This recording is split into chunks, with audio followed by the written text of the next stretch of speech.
legislature to do the same. I will concentrate on fiscal responsibility and doing the people's business. As governor, I will lead the state to a revitalized economy, an effective service-oriented government, free of pay-to-play corruption, an educational system that's among the top in the nation, and a revitalized economy. Thank you.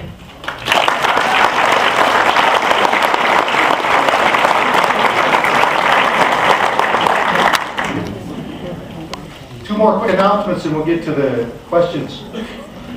I have it on a reliable source. Final score, BYU 81, Lobos 83.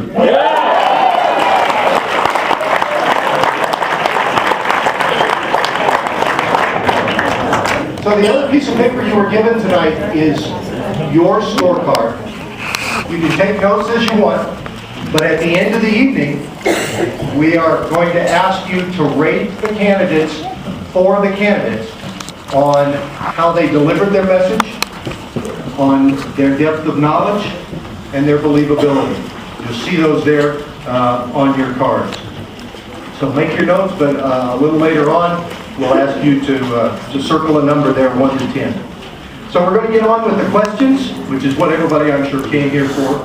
And again, with the campaigns, we randomized again so that we have every candidate getting an equal chance. And so our first question goes first to Pete Domenici, and then we'll go to Alan Way, Doug Turner, and then to Janice Arnold-Jones. How will you, as governor, see and exercise the proper distribution of power between the state and the federal government, especially under the 10th Amendment, in situations like the current health insurance reform bill?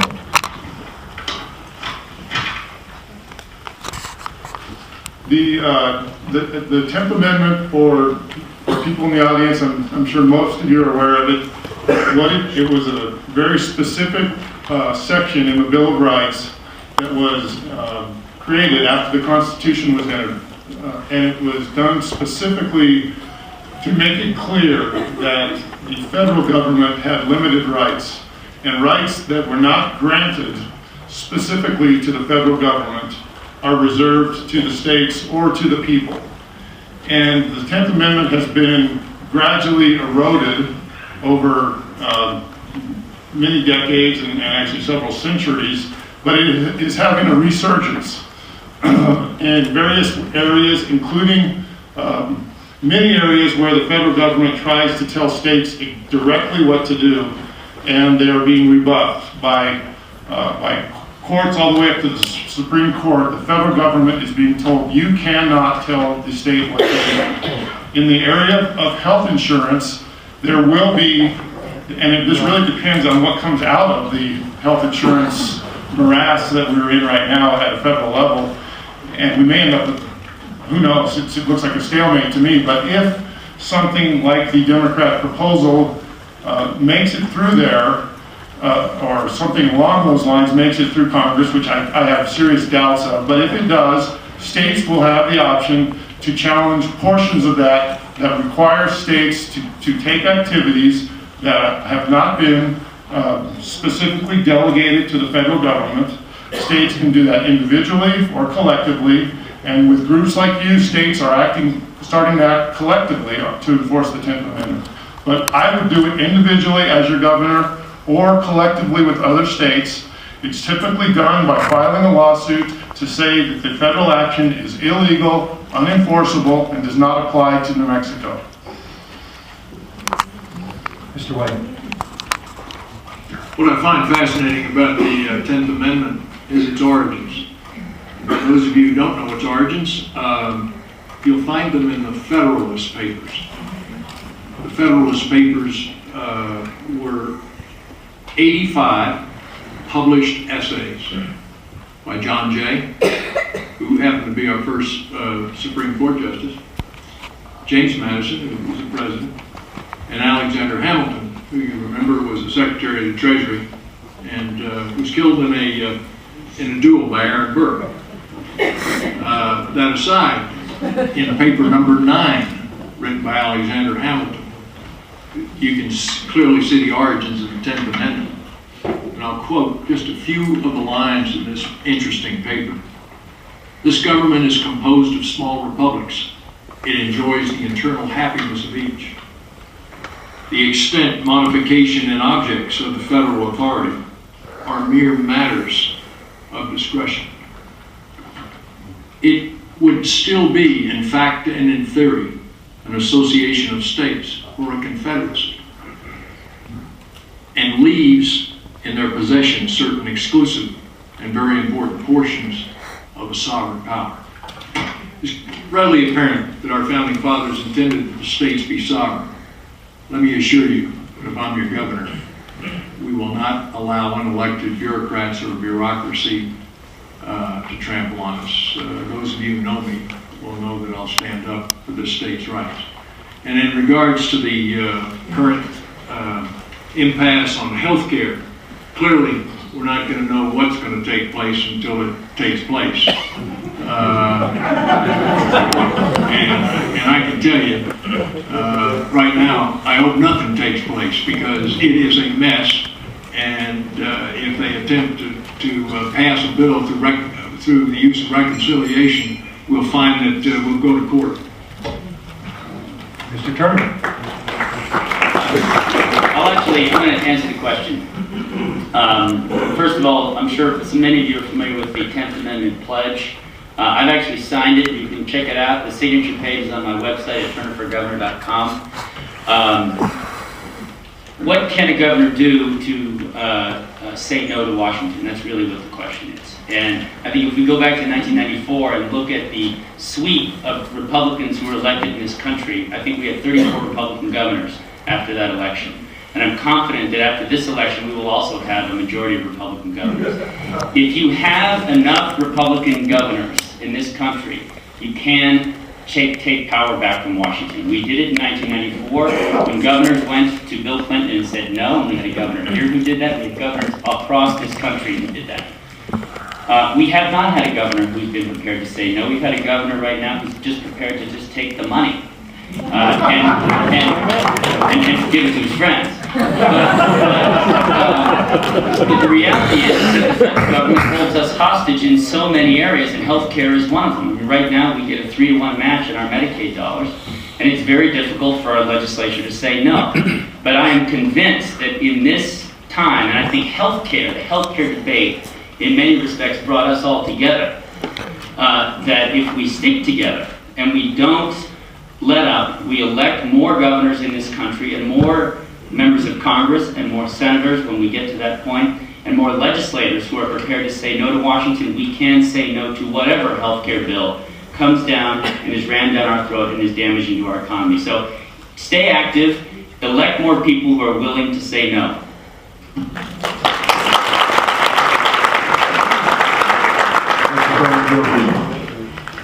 It's probably more basic than that. The governor has to say no. And let me tell you how this happens, because you need to know where the no's come in. So let's start with the Medicare and Medicaid dollars. We do have a 3-to-1 match.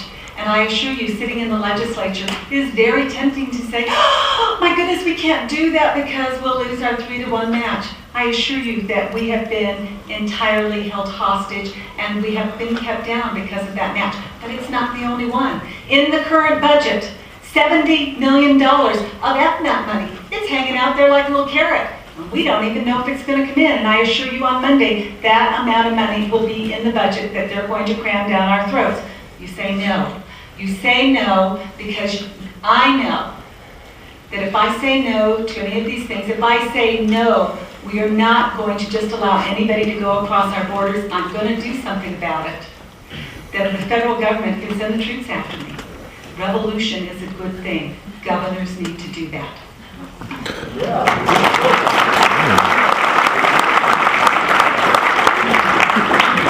Quick reminder, the volunteers are at the aisle, so if you want to get a question, we'll collect them up so that when we get through with these first 4, we'll be able to go on with yours.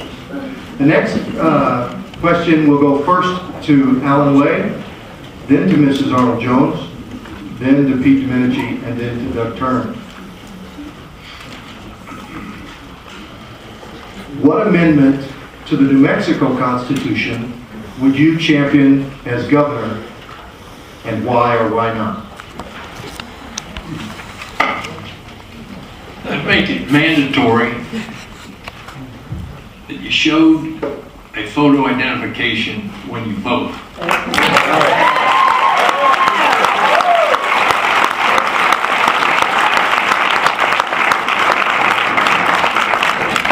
I don't think I need 2 minutes to tell you why.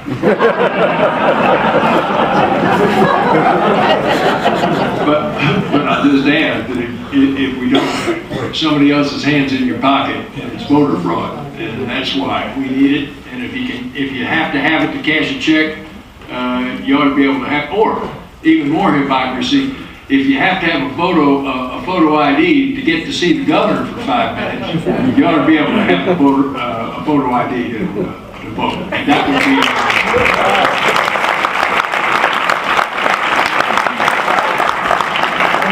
Say that yielding back time just means we'll get to ask that many more questions, so that's good. Mrs. Arnold-Jones. Well, Alan took my favorite one. So let me give you another one because many people don't know it's there. A number of years ago, we passed a constitutional amendment that allows the state to take your taxpayer money and give it to developers for low-income housing. And you know, I believe that stifles not only free enterprise, but the reality is we are not providing quality low-income housing. And you didn't even know it was in your Constitution, did you? And so we skirt the anti-donation clause because we put that particular amendment in our Constitution. And while I'm at it, I brought my Constitution, and one of the things that just aggravates me about printing this, you think this is right, don't you? And I get up on the House floor and I argue the election law, and come to find out the federal government trumped on our Constitution, and it doesn't count.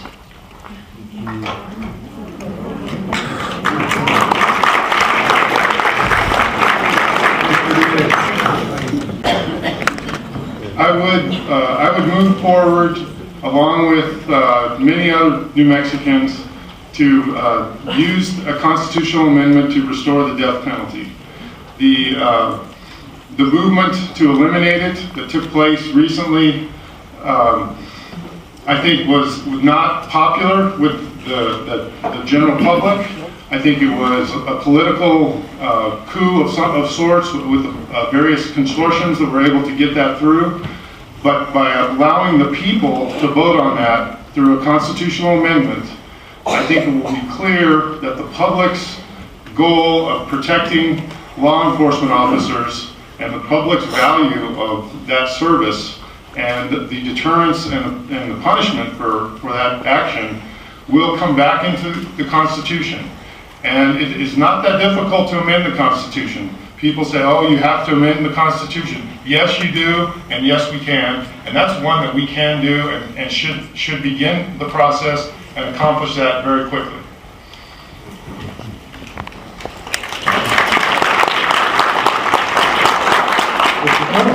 I'm with Alan on the driver's license. You know, what's crazy about New Mexico, I think we're one of 6 states in the country that issues driver's licenses to people who are not supposed to be in this country.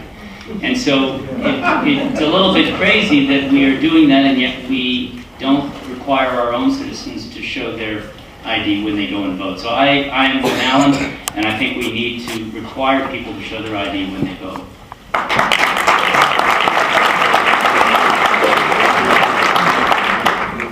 Our third question will go first to Mr. Turner and Mr. Domenici, Mrs. Arnold-Jones, and then to Alan Blake.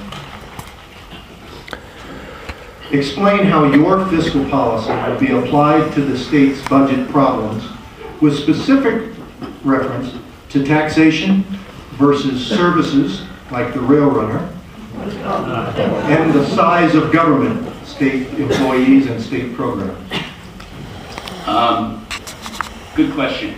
I have long been on record that I think we need to slash the size of our state government. I spent an entire day standing outside the state legislature on the first day of the session protesting in the snow against new taxes, and I have a newfound respect for protesters after that day. But let me just say that in the last 7 years, our state government has become incredibly bloated and incredibly wasteful. We have new state agencies. We have 4,500, 5,000 new state employees, which cost taxpayers $250 million a year. You add that over 8 years, that's $2 billion, far more than our budget deficit now.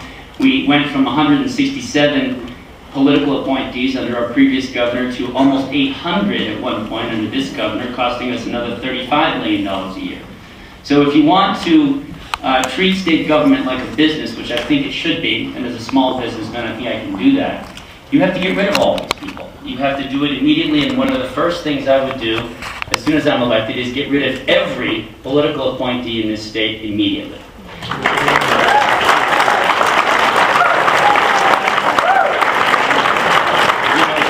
I'm sure all of us know someone, if not individually, who've been affected by this recession, and we'd all certainly like to go out and buy a new car and a new plasma TV, but we can't.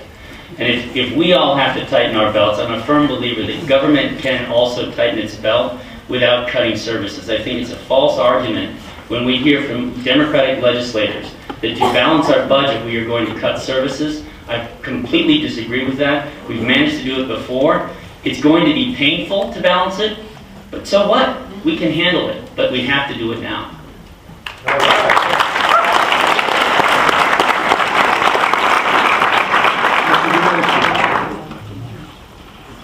The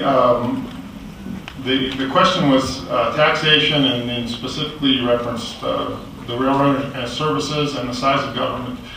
The rail runners come up over and over again at the conventions that we've all attended around the state. There is a huge problem and concern with the rail runner, and it exemplifies other projects, and I don't know if they would qualify as quote services, but they are projects that are unnecessary projects. They are heavily subsidized, and they will have to remain heavily subsidized unless we privatize them or do something else to salvage them or substantially modify them. So the rail runner, as an example, should be removed from the backs of taxpayers.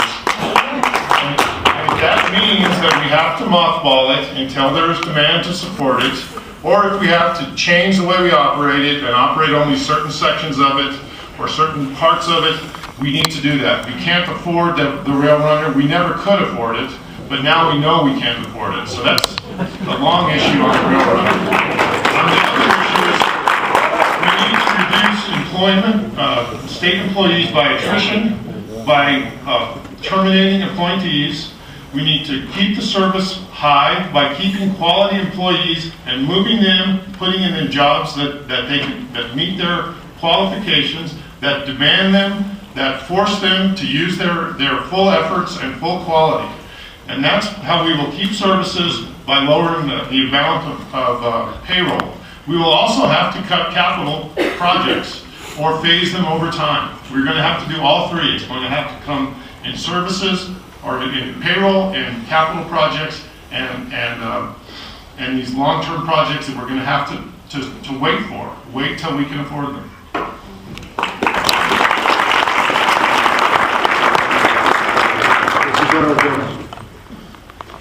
Well, fiscal policy. Let me tell you what. Beginning with the rail runner, there was no plan. There was no cost-benefit analysis. And anybody who has half a brain could sit down and figure out that this was going to cost us a lot of money and that we were not going to have the resources to pay for it.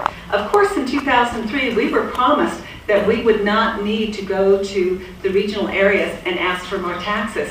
And of course, you all passed those just last year. And did you know that as we increased those taxes, our projections were wrong again? And so we don't have enough money to cover the operating expenses, which they told you was $24 million, but it's not, it's 50. That's what we're dealing with. And so when you have a governor who comes in who is much more interested in making a name than serving the citizens and doesn't want to actually present their plan, you've got a problem. So let's talk fiscal policy. All right, we have taxes that are meant to provide enough revenue to provide those services that cannot be provided any other way to the citizens of New Mexico. Today, right now, we have revenue potentials of about $4.6 billion. We have a budget coming on Monday of $5.3 billion. They're going to raise your taxes. It makes me so mad I can hardly see straight. And on top of that, when I look at that tax policy, it is convoluted, it is complicated, and it is designed to carve out certain groups of people to have benefits while others carry the burden. Taxes should be low, broad, fair, equitable, and easy to administer. They are not. You should not spend, as a business person, more than 1% of your gross revenue in an entire month for all of your taxes in a whole year. And I assure you, I'm going to bet every single one of my colleagues sitting here spends way more than that. It is not that complicated. When it comes to services, let me tell you the other ugly secret that will not happen here. FTEs will have two bodies.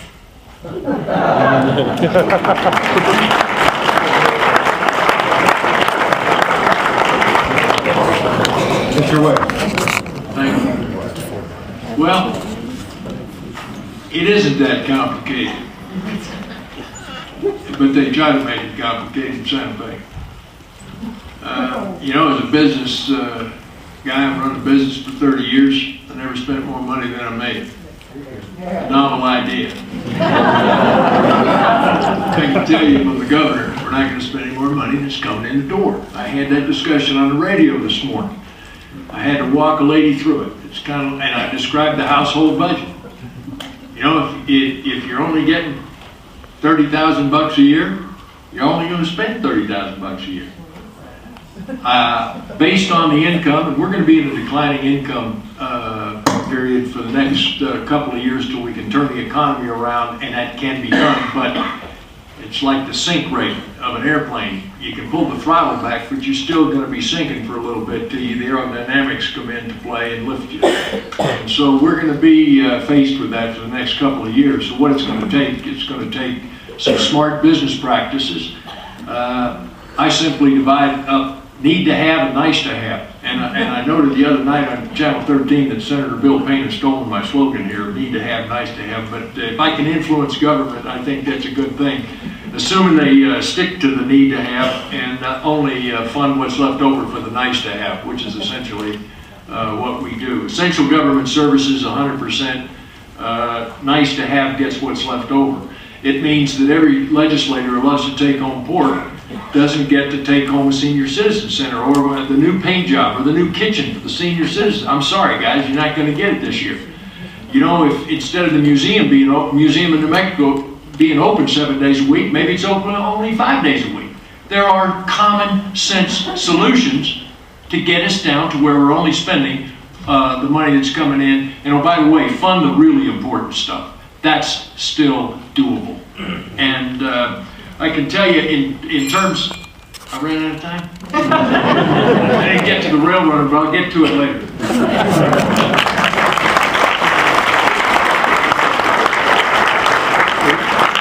Our fourth question starts with Janice Arnold-Jones, and then we'll turn to Alan Wade, and then Pete Minish. Can you explain your philosophy on individual rights, property, business, water, when they interact with the authority of the state government? That's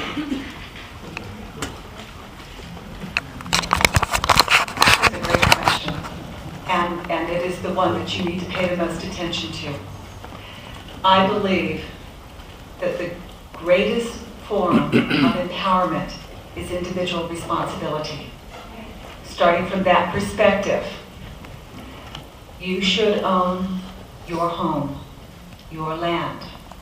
If you are able to, and you live in an area where you have a well, you have water rights that belong to you and should not be taken away. We are doing that, and part of the reason that we are taking away water rights is because we have folks who come from the other side of Mississippi who use Eastern water law versus Western water law. Very different. People's livelihoods, their historic family homes are based on that personal type of property right. You also have a property right to be responsible unto yourself. So let's think about the property right of the job if you are a government employee. Should that be your property right?